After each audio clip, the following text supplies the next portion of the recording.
Bismillahirrahmanirrahim. Assalamualaikum warahmatullahi wabarakatuh. Assalamualaikum warahmatullahi wabarakatuh.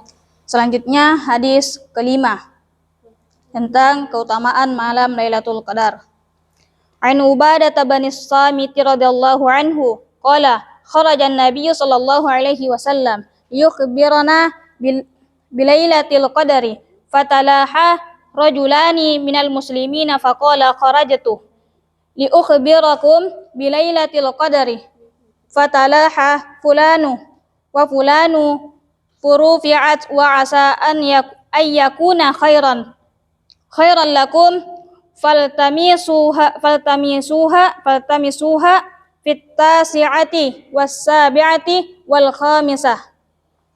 Dari Sayyidina Ubadah bin Samit radhiyallahu an, baginda Nabi sallallahu alaihi wasallam keluar dari kamar beliau untuk memberitahukan kepada kami tentang malam Lailatul Qadar. Tetapi pada malam itu ada dua orang dari kaum muslimin sedang bertengkar. Baginda Rasulullah sallallahu alaihi wasallam bersabda, "Aku keluar untuk memberitahu kalian tentang malam Lailatul Qadar.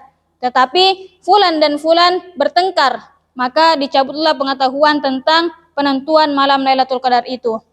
Tetapi barangkali hal itu lebih baik bagi kalian. Hendaknya kalian mencarinya pada malam ke-9, ke-7, dan ke-5. Hadis riwayat Bukhari dari kitab Mishkat. Faidahnya, ada 3 masalah yang perlu direnungkan dalam hadis di atas. Yang pertama adalah bertengkar.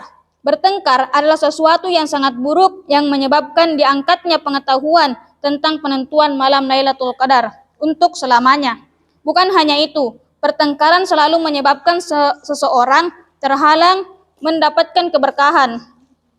Suatu ketika, baginda Rasulullah sallallahu alaihi wasallam bertanya kepada para sahabatnya, "Maukah aku tunjukkan kepadamu suatu amalan yang lebih baik daripada salat, puasa dan sedekah?" Jawab para sahabat radhiyallahu an, "Tentu ya Rasulullah." Beliau bersabda, "Perbaikilah hubungan di antara kalian. Jauhilah pertengkaran, karena sesungguhnya pertengkaran antara kalian akan mencukur amalan-amalan agama seperti pisau cukur mencukur bersih rambut." Pertengkaran di antara orang ahli dunia yang awam dalam agama adalah wajar, tidak perlu dibicarakan. Tetapi banyak orang yang mengaku ahli agama dan selalu berzikir, lama pun sering terjerumus ke dalam pertengkaran. Pertama kali, renungkanlah sabda baginda Nabi sallallahu alaihi wasallam tersebut. Kemudian koreksilah agama yang ada dalam diri kita masing-masing. Karena dengan membanggakan diri tidak akan ada taufik untuk perbaikan. Dalam bab ke-1 buku ini yang membahas tentang adab dan tata tertib berpuasa, telah diriwayatkan sabda baginda Rasulullah sallallahu alaihi wasallam bahwa merusak harga diri seseorang muslim adalah riba yang terburuk dan paling busuk. Tetapi kita sering tidak mempedulikan harga diri muslim lain atau melalaikan perintah Allah Subhanahu wa taala dan Rasulnya di saat bertengkar.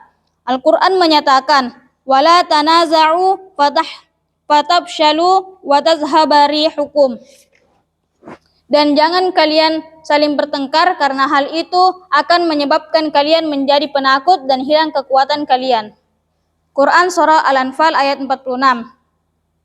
Kini saatnya bagi orang-orang yang selalu merendahkan kewibawaan dan harga diri orang lain, agar memikirkan dan merenungkan betapa mereka telah merugikan dirinya sendiri. Dengan sebab perbuatannya itu, ia menjadi hina dalam pandangan Allah Subhanahu wa taala dan pasti hina juga di hadapan manusia. Baginda Nabi sallallahu alaihi wasallam bersabda, "Barang siapa memutuskan hubungan dengan saudara muslimnya lebih dari 3 hari lalu mati dalam keadaan demikian, maka ia langsung masuk ke neraka." Hadis lain menyebutkan bahwa setiap hari Senin dan Kamis semua amalan manusia akan dilaporkan kepada Allah Subhanahu wa taala, dan melalui rahmatnya serta hasil dari amal kebaikannya akan diberikan ampunan kepada manusia, kecuali mereka yang menyekutukan Allah Subhanahu wa taala. Akan tetapi bagi 2 orang yang bertengkar, baginda Nabi sallallahu alaihi wasallam bersabda bahwa Allah Subhanahu wa taala berfirman, "Tangguhkanlah ampunan untuk keduanya hingga mereka berdamai." Hadis lain menyebutkan bahwa amal perbuatan manusia akan dilaporkan kepada Allah Subhanahu wa taala setiap hari Senin dan Kamis. Barang siapa bertaubat pada hari itu, maka taubatnya akan diterima. Barang siapa meminta ampun kepadanya, maka akan diampuni, kecuali mereka yang bertengkar. Mereka akan ditangguhkan pengampunannya. Sebuah hadis menjelaskan bahwa pada malam Baro'at, yaitu malam ke-15 Sya'ban, rahmat Allah Subhanahu wa taala diberikan kepada seluruh makhluknya dan ampunan dari Allah Subhanahu wa taala kepada seluruh makhluknya diberikan berlimpah. Kecuali kepada dua orang, yaitu orang kafir dan orang yang mendendam kepada orang lain.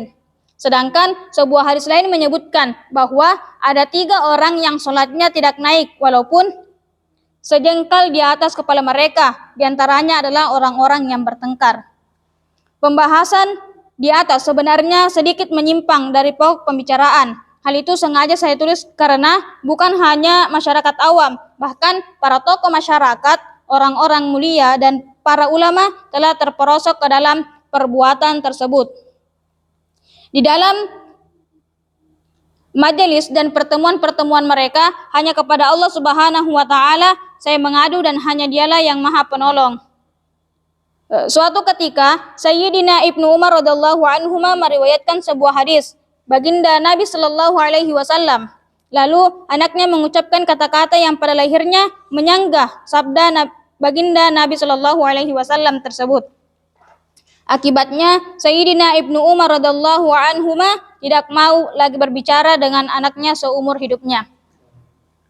Masih banyak peristiwa serupa lainnya dalam kehidupan sahabat radhiyallahu anhum tentang peristiwa-peristiwa yang terjadi pada diri kita. Hanya Allah yang Maha Tahu dan Dia sajalah yang mengetahui keadaan hati manusia yang sebenarnya. Siapakah sebenarnya yang telah memutuskan hubungan karena membela agama dan siapakah yang memutuskan hubungan hanya karena membela harga diri, kebanggaan dan kebesaran? Siapa saja dapat mengatakan bahwa kemarahan dan kebenciannya itu adalah untuk agama. Kedua, agar manusia ridho dan berlapang dada untuk menerima setiap keputusan dan hikmah ilahi dalam setiap urusan. Pada zahirnya, biarpun penetapan malam Lailatul Qadar telah diangkat dan dianggap suatu kerugian besar, tetapi karena hal itu merupakan keputusan Allah Subhanahu wa taala, maka baginda Rasulullah sallallahu alaihi wasallam bersabda, "Mungkin yang demikian itu lebih baik bagi kalian." Pelajaran yang sangat penting untuk direnungkan bahwa setiap saat Allah Subhanahu wa taala mungkin dan mengasihi hamba-hambanya. Bahkan ketika seseorang ditimpa bencana, Allah Subhanahu wa taala dan mengakui kelemahannya, maka Allah Subhanahu wa taala akan menjadikan musibah itu sebagai sebab datangnya kebaikan besar. Bencana itu akan menjadi penyebab turunnya kebaikan. Tidak ada yang sulit sedikit pun bagi Allah Subhanahu wa taala. Para ulama menyatakan bahwa dengan tidak diketahuinya secara pasti saat terjadinya malam Lailatul Qadar mengandung beberapa kebaikan sebagai berikut. Yang pertama, seandainya diketahui secara pasti waktu datangnya malam Lailatul Qadar, maka orang-orang yang memiliki kebiasaan buruk akan enggan beribadah pada malam lainnya. Dengan tidak diketahui kepastiannya akan membuat seseorang berjaga-jaga dan beribadah setiap malam dengan harapan akan menjumpai malam tersebut sehingga ia memperoleh taufik untuk beribadah pada malam-malam lainnya. Yang kedua, banyak di antara kita orang-orang yang tidak dapat menghindari kemaksiatan. Jika mereka mengetahui kepastian saat datangnya malam Lailatul Qadar namun masih tetap dalam kemaksiatan dan dosa, maka dapat dibayangkan akibatnya. Yang ketiga, jika diketahui kepastian malam Lailatul Qadar, namun karena suatu halangan seseorang melewatkan malam tersebut tanpa ibadah, maka pada malam-malam selanjutnya ia akan malas beribadah karena merasa sudah terlanjur melewatkan. Sekarang ini, karena tidak ada ketentuan datangnya malam Lailatul Qadar, setidaknya akan banyak orang yang bangun untuk beribadah. Yang keempat, setiap malam yang digunakan untuk mencari malam Lailatul Qadar akan mendapat pahala tersendiri. Yang kelima, Allah Subhanahu wa taala akan membanggakan ibadah-ibadah pada bulan Ramadan di hadapan para malaikat sebagaimana disebutkan di dalam hadis pertama. Dengan tidak mengetahui kepastian malam tersebut, maka setiap malam orang-orang akan rajin beribadah dan bangun malam semata-mata karena Allah Subhanahu wa taala.